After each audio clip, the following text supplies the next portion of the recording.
देखो जैसे यहाँ पे एक सम दिया है अपनी, ओपनिंग स्टॉक दिया है मेरे को 20,000, ठीक है, परचेज दिया 18,200 और एक्सपेंसेस ऑन परचेज यानी एक तरीके से खरीदने का खर्चा तो 2,000 रुपये वो भी लगा।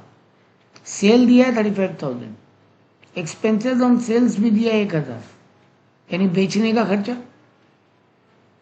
क्लोजिंग स्टॉक दिया है मेरे को 22,200, मेरे को बोला कॉस्ट ऑफ गुड्स सोल्ड निकालो एंड ग्रॉस प्रॉफिट निकालो, ठीक है। अब नहीं, या तो आप फॉर्मूला यूज कर सकते हो चाहो तो, और चाहो तो ट्रेडिंग अकाउंट बना के भी निकाल सकते हो। फॉर्मूला क्या है कॉस्ट ऑफ गुड्स सोल्ड का?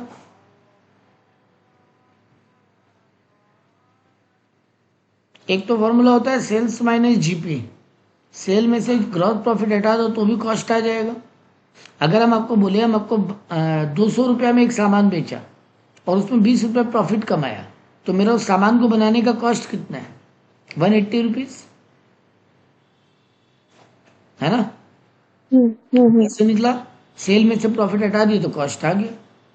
तो यहाँ भी वही कर सकते हैं, पर सर यहाँ प्रॉफिट का फिगर गिवन नहीं और वो निकालने भी बोला है, तो फिर दूसरा वाला फॉर्मूला अप्लाई करो। वो क्या है?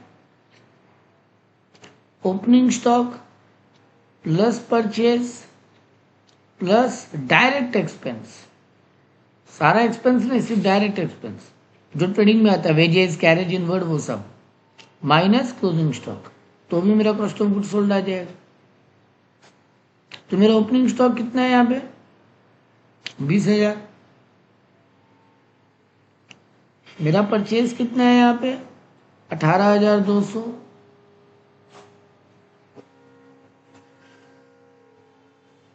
मेरा ओपनिंग स्टॉक है 20,000, परचेज 18,200। डायरेक्ट एक्सपेंस, अब बेटा यहाँ दो खर्चा दिया, एक्सपेंसेस ऑन परचेज और एक्सपेंसेस ऑन सेल्स, कौन सा लें? या दोनों पे? हाँ सिर्फ परचेज लेंगे, क्योंकि सेल तो पीएल का एक्सपेंसेस है, डायरेक्ट एक्सपेंस नहीं है, वो इनडायरेक्ट एक्सपेंस है, तो आपको 2,000 लेना पड़ेगा। और माइनस क्लोजिंग स्टॉक दिया हुआ है यहाँ पे कितना? 22,200। तो इसको सॉल्व करेंगे तो 20,000 प्लस 18,200 यानी 38,200 प्लस 2,000 यानी 40,200, उसमें से 200 गया मतलब 40,000 और 22 गया मतलब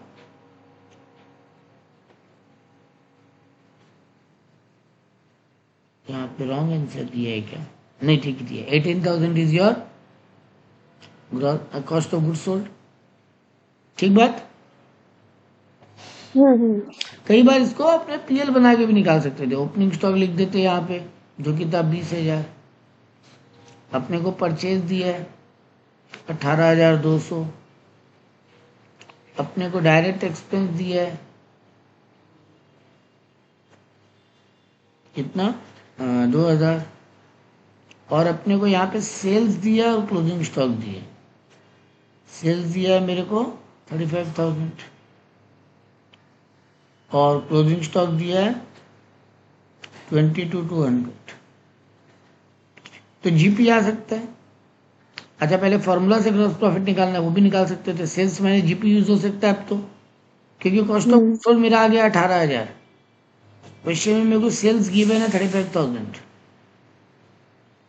तो माइनस जीपी, अब ये 35 ले जाएगा तो 18,000 minus 35,000 equals to minus GP, तो 18,000 minus 35,000 equal to minus 17,000 equals to minus GP, minus minus cut गया तो जीपी इज इक्वल टू 17,000।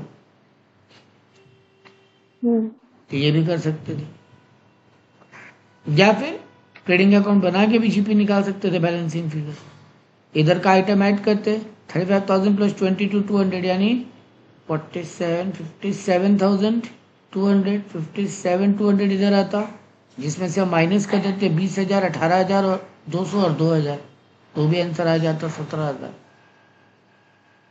तो आप कैसे भी निकाल सकते हो घुमा फिरा, आप फॉर्मूलाज यूज करो। चाहे एक बात ना अपने ब्रेन में सेट करना कि ठीक है फॉर्मूलाज ऑलवेज काम आते हैं, लेकिन कभी कभी ना ये जो फॉर्मेट्स होते हैं ना, तुरंत ब्रेन में आना चाहिए कि फॉर्मेट भी यूज हो सकता है। कई बार चीज़ें उससे आसान होती है, जब डिफिकल्ट क्वेश्चन आएगा ना, आपका फॉर्मेट ही आपका लाइफ बचा है, फॉर्मूला में एरर होने का जगह रहता है। चलिए ठीक है, तो एक और क्वेश्चन करते हैं। देखो दिया ओपनिंग स्टॉक 5000, सेल्स दिया है 18000, कैरेज इनवर्ट दिया है 1000, सेल्स रिटर्न दिया है 3000, ग्रॉस प्रॉफिट दिया है 6000, जीपी दे दिया है यहाँ पे, परचेज बताया 10,000, परचेज रिटर्न बताया 900। मेरे को बोलता है क्लोजिंग स्टॉक निकालो और कॉस्ट ऑफ गुड्स सोल्ड निकालो। तो हम ट्रेडिंग अकाउंट बना के भी निकाल सकते हैं, वही करते हैं। मेरे को ओपनिंग स्टॉक दिया है 5000, मेरे को कैरेज इनवर्ट दिया है 1000, डेबिट में आएगा। सेल्स दिया है कितना, क्वेश्चन में सेल्स दिया है 18,000 और सेल्स रिटर्न भी दिया है 3000, तो 18 माइनस 3 15,000 मेरा सेल्स आएगा यहाँ पे। ओपनिंग स्टॉक इधर, परचेज इधर, सेल्स इधर। और मेरे को क्या दिया है, सॉरी ये कैरेज इनवर्ट था ये। मेरे को दिया है परचेज दिया है 10,000 और परचेज रिटर्न दिया है 900, तो 10,000 में से 900 गया, 9,100 मेरा परचेज आएगा। और मेरे को जीपी भी दिया है 6,000, तो जीपी भी दे दिया 6,000, तो क्लोजिंग स्टॉक निकल जाएगा ना बैलेंसिंग फिगर। इधर का टोटल कितना आएगा, 5,000 प्लस 1 6,000, 6 6 12,000, 12 और 9 21,100 इधर आ रहा है। 21,100 में से 15,600 माइनस करना है। 21,100 में से 15,600 माइनस करना है, कितना आएगा, सॉरी 15,000 माइनस, 21,100 में से 15,000 माइनस करना है, 6,100 आएगा। ठीक है, हाँ सर। तो ये मेरा आ गया क्लोजिंग स्टॉक। मेरे को यहाँ बोला था क्लोजिंग स्टॉक निकालो और कॉस्ट ऑफ गुड्स सोल्ड निकालने बोला, वो तो फिर फॉर्मूला से भी निकल जाएगा, सेल्स माइनस जीपी कर लो, क्योंकि सेल्स पता ही है 15,000, जीपी पता ही है 6,000, तो 15,000 माइनस 6,000 कर लो, तो 9,000 आपका कॉस्ट ऑफ गुड्स सोल्ड आ जाएगा। बड़ा वाला फॉर्मूला भी यूज़ कर सकते थे, opening plus purchase plus direct expense minus closing stock, तो भी आ जाता। नेक्स्ट क्वेश्चन करें।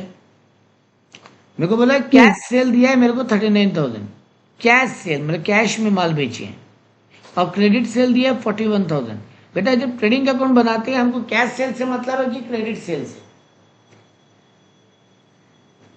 सेल से मतलब होना चाहिए ना। वेरी गुड, टोटल सेल से मतलब होना चाहिए।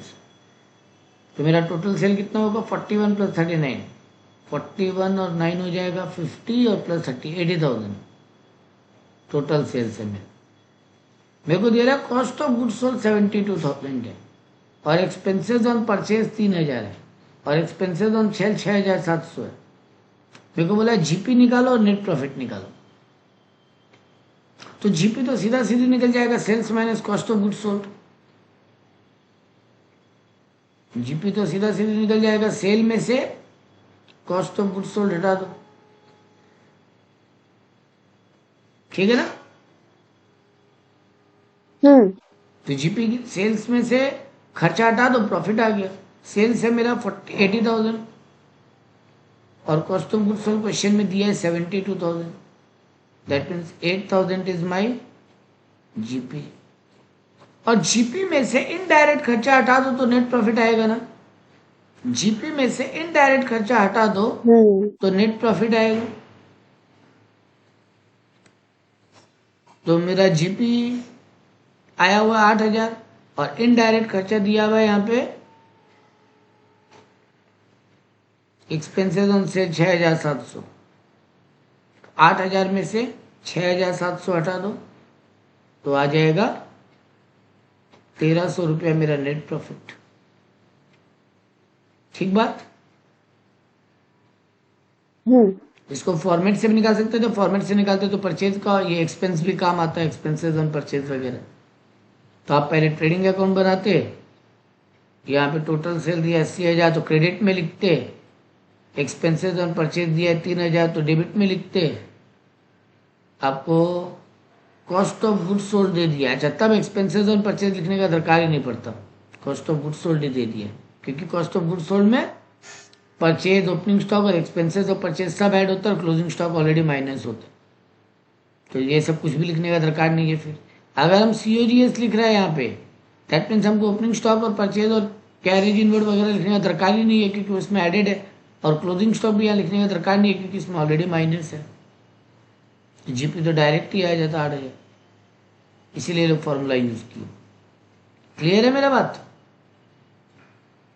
नेक्स्ट मेरे को बोल रहा है ओपनिंग स्टॉक दिया है 70,000, ड्रॉइंग दिया है 5,000 और बोला ड्यूरिंग द ईयर और कैपिटल ऐड किए हम 10,000 और क्लोजिंग स्टॉक दिया है 1,00,000 और मेरे को प्रॉफिट कैलकुलेट करने बोला है। एक बात याद करना अपनी, जब अपने बैलेंस शीट बनाते हैं अपने यहाँ क्या लिखते हैं, मेरे को ओपनिंग कैपिटल गिवन रहता है, उसमें अपने ऐड करते हैं नेट प्रॉफिट, माइनस करते हैं ड्राइंग और ऐड कर लिया अगर फर्दर कैपिटल मतलब और जो कैपिटल लाए हैं तो मेरा क्लोजिंग कैपिटल आ जाएगा ना। बैलेंस शीट में यही करते हैं अपने, ओपनिंग कैपिटल दिया हुआ रहता है, नेट प्रॉफिट अपने को निकाल लेते हैं अपने PL बना के, ड्राइंग माइनस कर लेते हैं और फर्दर कैपिटल हो तो ऐड कर लेते हैं। मेरा क्लोजिंग का फाइनल कैपिटल आ जाना चाहिए जो बैलेंस शीट में रहता है। यहाँ पे मेरे को देखो ड्राइंग बताया है, सॉरी हाँ यहाँ पे मेरे को हाँ ये रहा ओपनिंग कैपिटल बताया है, तो ओपनिंग कैपिटल है मेरा 70,000। मेरे को यहाँ पे ड्राइंग बताया है 5,000, मेरे को यहाँ पे और कैपिटल लाए हैं 10,000 वो भी बताया है, तो डिफरेंस नेट प्रॉफिट निकल जाएगा ना, क्योंकि मेरे को क्लोजिंग कैपिटल भी बताया है इस क्वेश्चन में 1,00,000 है। तो अगर आप फॉर्मूला बनाते तो क्या बनता, opening capital plus net profit minus drawing add further capital equals to closing capital. यही फॉर्मूला बनता है अगर फॉर्मूला बनाते तो। ओपनिंग कैपिटल में प्रॉफिट ऐड करो, ड्राइंग माइनस करो, फर्दर कैपिटल ऐड करो तो क्लोजिंग कैपिटल आ जाता है। मेरे को इस क्वेश्चन में क्लोजिंग कैपिटल गिवन है 1,00,000 और इधर में मेरे को ओपनिंग कैपिटल गिवन है 70,000। ऐड करते हैं नेट प्रॉफिट तो वही तो निकालना है, वही गायब है, ठीक है। माइनस करते हैं ड्राइंग, वो तो क्वेश्चन में गिवन है 5,000 और ऐड करते हैं फर्दर कैपिटल, वो भी क्वेश्चन में गिवन है 10,000।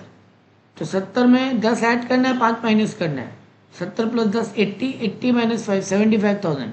तो net profit plus 75,000 equals to 1,00,000। अब ये 75,000 को अगर उस तरफ ट्रांसफर करें तो net profit equal to 1,00,000 minus 75,000। My net profit is 25,000। ये भी एक फॉर्मूला है, उल्टा कैलकुलेशन से नेट प्रॉफिट गायब फिगर निकाल लेने का। फॉर्मूला कुछ नहीं है, बैलेंस शीट का लॉजिक को यूज किया बट उसको फॉर्मूला बना दिया। क्लियर है बात? हाँ सर। एक छोटा सा देखो क्वेश्चन दिया है, ड्राइंग बता रहा है 15,000, प्रॉफिट बता रहा है 25,000, क्लोजिंग कैपिटल 70,000, बोलता ओपनिंग कैपिटल निकालो। सर सेम फॉर्मूला यूज कर लीजिए। आपको opening plus drawing sorry opening plus net profit minus drawing plus further capital equal to closing capital होता है। मेरे को यहाँ पे ड्राइंग दिया हुआ है 15,000, मेरे को यहाँ पे नेट प्रॉफिट दिया हुआ है 25,000। मेरे को फर्दर कैपिटल के बारे में क्वेश्चन कुछ बोला नहीं, हम जीरो मान लेंगे, बताया नहीं और कितना कैपिटल लाए तो जीरो मान लेंगे। क्लोजिंग कैपिटल गिवन है 70,000, मेरा ओपनिंग कैपिटल गायब है खाली, तो वही निकालना है। अब ये 25 भी इधर जाएगा, 15 भी इधर जाएगा, 25,000 इधर प्लस में है तो ओपनिंग कैपिटल इक्वल टू 70,000, 25,000 इधर प्लस में तो इधर जाएगा तो माइनस में, और 15,000 इधर माइनस में है तो इधर जाएगा तो प्लस में। ऑपोजिट साइड में ट्रांसफर करते हैं तो सिंबल चेंज हो जाता है। अब 70 में से 25 माइनस करना है, 15 ऐड करना है, मतलब 70 में अल्टीमेटली 10,000 माइनस करना है, तो इधर आ जाएगा ओपनिंग कैपिटल 60,000। ये देखो आंसर आ गया, ठीक। एक और क्वेश्चन दिया है, मेरे को बोलता है calculate closing stock from the following details. Opening stock दिया हुआ है, सेल दिया हुआ है, दोनों सेल दिया हुआ है, क्रेडिट सेल और कैश सेल, और परचेज दिया हुआ है। लेकिन अब दिया है इस सम में वो ट्विस्ट जो आपको संभालना है।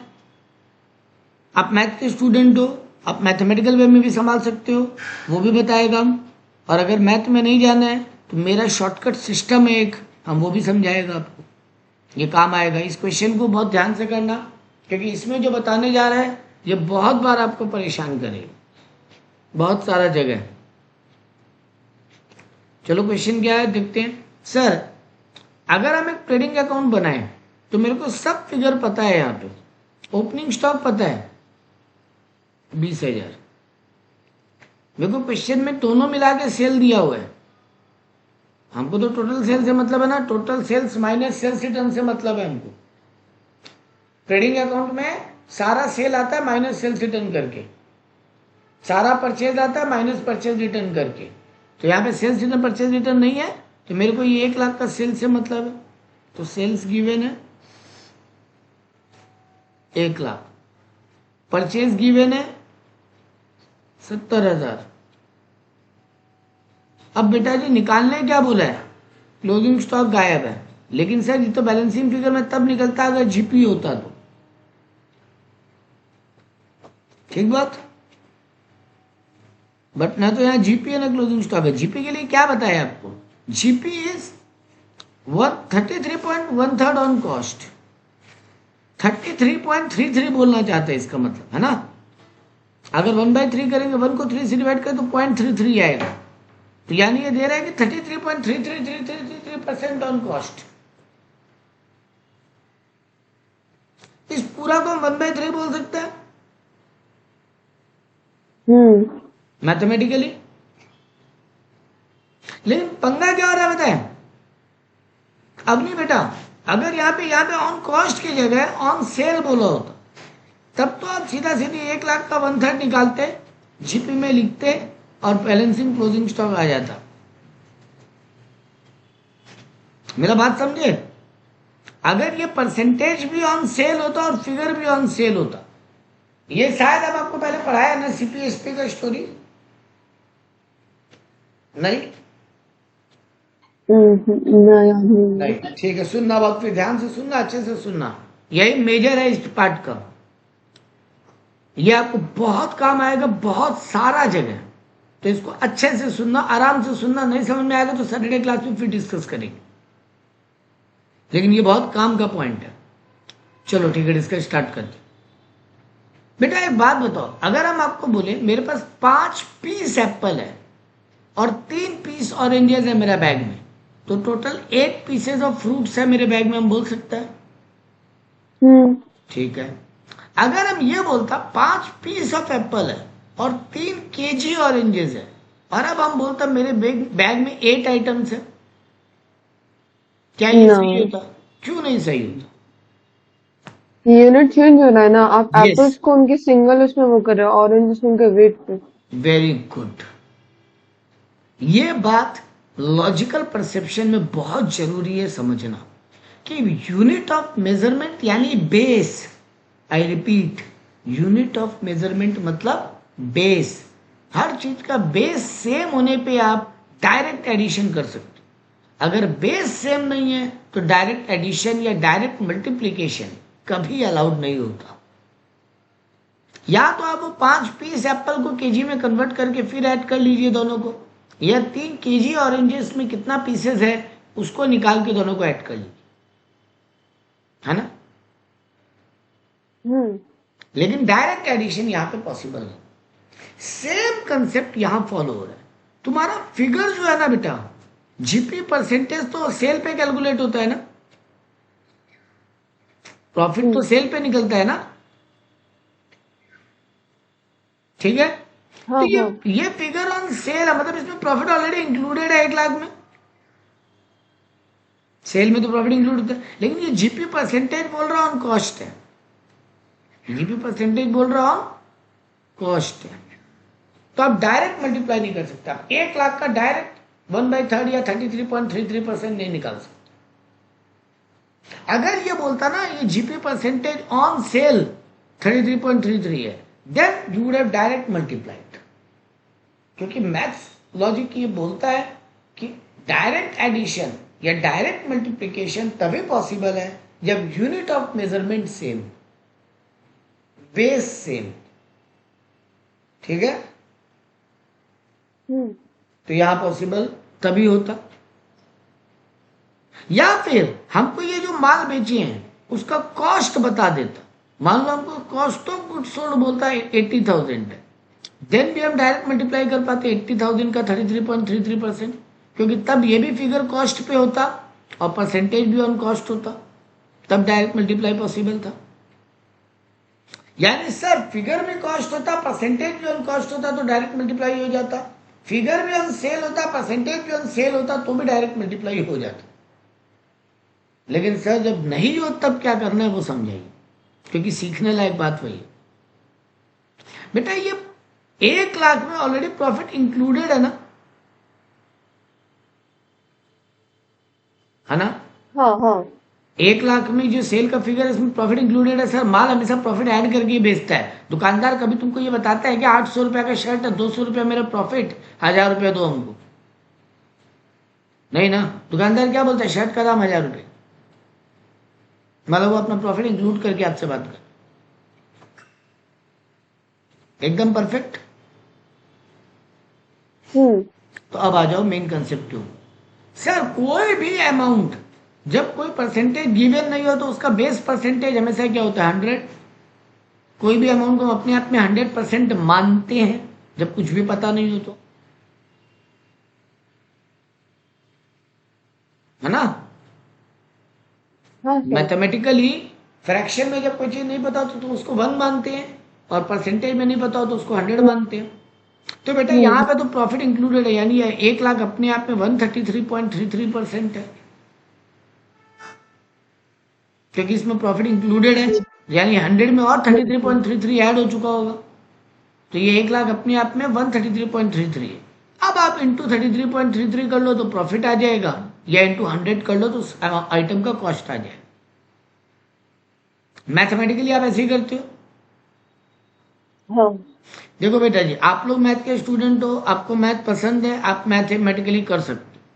मेरे पास मेरा भी एक शॉर्टकट तरीका है, क्योंकि हम मैथ का बंदा नहीं है, मेरा दिमाग अपने अलग जगह में चलता है। हम उनके लिए भी बात करता है जो लोग का मैथ कभी नहीं रहा। तो सर वो लोग कैसे करें अगर मैथ नहीं समझ में आता ये इतना कि क्या ऑन आइटम कितना परसेंटेज है अपने आप में। तो देखो हम क्या करता, मेरा एक स्टोरी है, CPSP कंसेप्ट।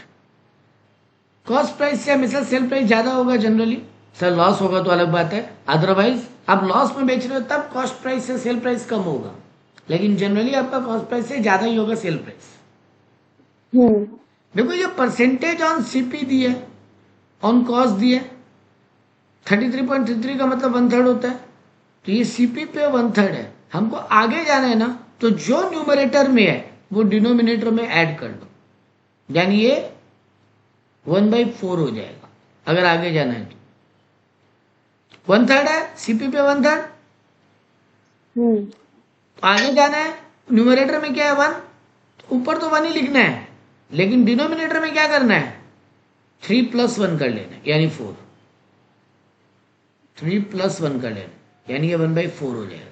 अब हमको SP पे पता चल गया 1/4 है, अब निकाल लो, क्योंकि अब तो फिगर भी ऑन SP 1 लाख, फिगर भी ऑन सेल है, परसेंटेज भी ऑन सेल हो गया, 1 लाख का 1/4 निकाल दो, GP आएगा 25,000। आप अपना वाला बुद्धि भी करके देख लेते, आंसर सेम आता। 1 लाख बाई 133.33 इंटू 33.33 करके देखो, आपका वही आएगा 25,000। नहीं 100%। तो आपको जो तरीका पसंद है आप फॉलो कर लो। सर पीछे आना होता तो एक एग्जांपल और लेते हैं। मान लो मेरे को यहां फिगर दिया रहता, बेटा जगह लेते हैं, ये मान लो मेरे को यहां बोला होता मेरा SP पे फिगर सेलिंग प्राइस का 1 लाख, और मेरे को बोला होता परसेंटेज भी ऑन सेल ही है 25%, तब तो कोई दिक्कत नहीं है, तब तो सीधा सीधी 1 लाख का 25% निकल जाता है ना, 25,000। लेकिन मान लो हमको यहाँ बोला होता मेरा फिगर है cost of goods sold, figure है 1 लाख, ठीक है, अब मेरे को परसेंटेज ऑन सेल दिया है, जीपी परसेंटेज ऑन सेल मेरे को बोल रहा है 25%। Sir again direct multiply possible है क्या? है क्या पॉसिबल डायरेक्ट मल्टीप्लाई? नहीं। अब क्या करें? या तो आप वाला बुद्धि लगे, ये फिगर ऑन कॉस्ट है ना,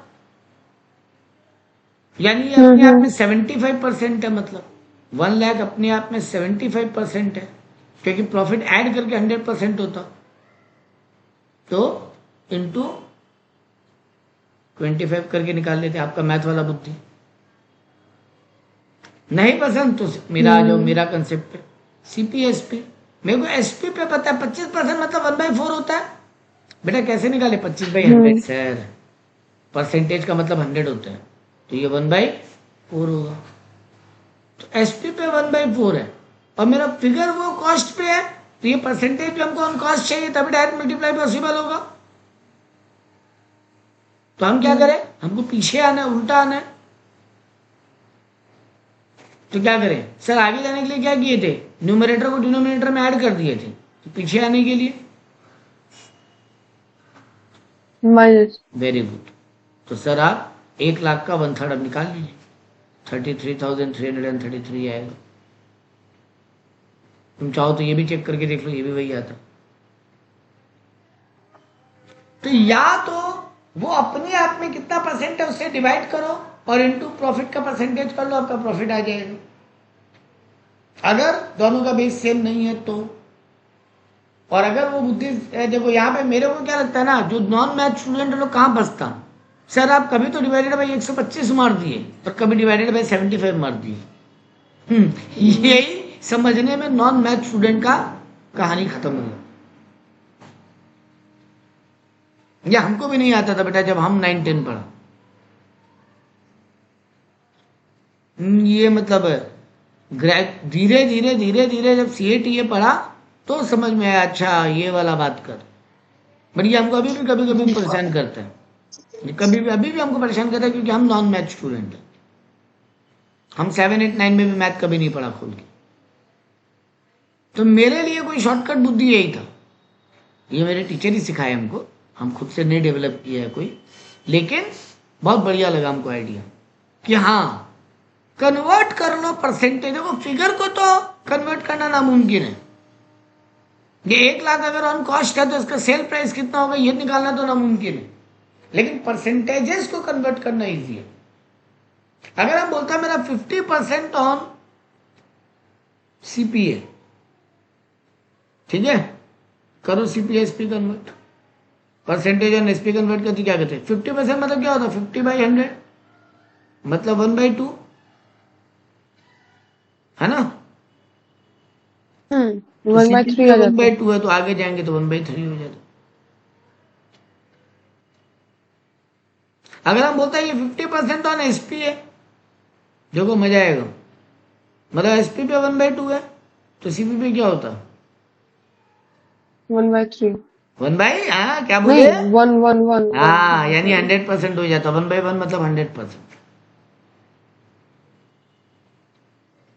मतलब 100% प्रॉफिट कमाते हैं। अगर हम बोलते हैं ना हम 1 लाख रुपए में एक माल बेचते हैं, वो भी ऑनेस्ट, 1 लाख मेरा सेलिंग प्राइस है, 1 लाख मेरा सेलिंग प्राइस है, और हम 50% प्रॉफिट ऑन,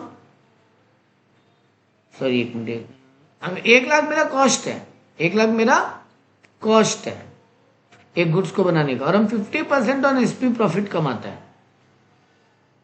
तो हम क्या करता? पहले एसपी पे 1/2 लिखता, तो सीपी पे 1/1, यानी 100%, यानी 1 लाख का माल पे आप 1 ही लाख प्रॉफिट कमाते हो सर। 1 लाख का 100% प्रॉफिट करते हो, यानी आप 2 लाख में बेचते हो माल, प्रॉफिट हो गया 1 लाख, तो आप सेलिंग प्राइस क्या करते हो? 2 लाख। ये समझ में आया जो हम पढ़ाया अभी पिछला 5-7 मिनट में? हाँ। ये बहुत बहुत बहुत परेशान करेगा फ्यूचर में। 11-12 में तो इसका कहानी यहीं खत्म हो जाएगा, उतना ज्यादा कैरी ऑन नहीं करेगा। 12 में थोड़ा बहुत कहीं कहीं पे आएगा हल्का फुल्का, एक आध चैप्टर में। लेकिन फ्यूचर उसके बाद, मतलब 11-12 के बाद आप कहीं पर भी फाइनेंस लेके पढ़ लेना, ये कॉमर्स के स्टूडेंट को हमेशा इरिटेट करता हुआ है। और जिनको यहाँ समझ में नहीं आया या यहाँ मन नहीं लगा इस टॉपिक पे, वो आगे जिंदगी भर एरर और परेशान तो होते ही रहेंगे। वो गलती करते रहेंगे, परेशान होते रहेंगे। जब देखा है होते हुए लोगों को, इसलिए आपको इतना डिटेलिंग में इस पर यही बात करना चाहता हूँ। तो अगर आपको मैथमेटिकली पसंद है तो आप वैसे जाओ, लेकिन मेरा ये फंडा भी रखना ब्रेन में, ताकि कभी कंफ्यूज हो तो हाँ आपके हाँ काम। ठीक है, अब आते हैं उस क्वेश्चन पे। तो सर यहाँ पे आपका प्रॉफिट आ गया 25,000 जीपी, क्योंकि यहाँ पे फिगर क्या था, 1 लाख ऑन सेल है, क्योंकि ये सेलिंग वैल्यू है, मतलब प्रॉफिट इंक्लूडेड है। परसेंटेज ऑन कॉस्ट है, तो सीपी पे 1/3 है, मतलब एसपी पे 1/4 होगा। 1 लाख का 1/4 25,000। अब निकल जाएगा क्लोजिंग स्टॉक 70 और 20, 90 और 25, 90 और 25, 1,15,000, और उसमें से 1 लाख माइनस करो तो 15,000 आपका क्लोजिंग स्टॉक। ठीक है, तो ये था ये कंसेप्ट। अब तो नॉर्मल है, अब तो ये आगे का जो सम्स है ये फुल फ्लेजेड वाला ही सम्स है। ठीक है, इनको एक बार नहीं कर रहे हैं। एक और मेरे पास एक ऐसा छोटा क्वेश्चन है, वो कर लेते हैं। एक ही था, आई थिंक, एक ही था, बट एक स्टूडेंट भेजा था, वही है वही है ये वही है, आई थिंक ये वही है। एक ही क्वेश्चन, ये वही है, ये एक स्टूडेंट भेजा था, हम इसका पीडीएफ रख लिया था, वही क्वेश्चन ही कर लेते। चलो, ओपनिंग स्टॉक दिया है मेरे को 20,000, कैश सेल दिया 60,000, क्रेडिट सेल दिया, वही आई थिंक ये, हाँ परचेज, भाई सेम ही क्वेश्चन, सेम ही है। तो ये था आपका वो कंसेप्ट जो आपको फाइनल अकाउंट में एग्जाम में कम आएगा, लेकिन आपको काम बहुत। ठीक है, और कुछ है जो आपका डाउट है पूछने लायक? नहीं सर। क्योंकि बाद बाकी जो क्वेश्चंस है ना वो वही है, तो अगर आपका दिक्कत नहीं है तो आप प्रैक्टिस करो, और फिर ऑफलाइन में अगर कुछ प्रॉब्लम होगा तो डाउट पूछना। ओके बट ये वाला एक पार्ट था जो हमको लगा था करवाना बहुत जरूरी है, तो अच्छा हुआ आज कर।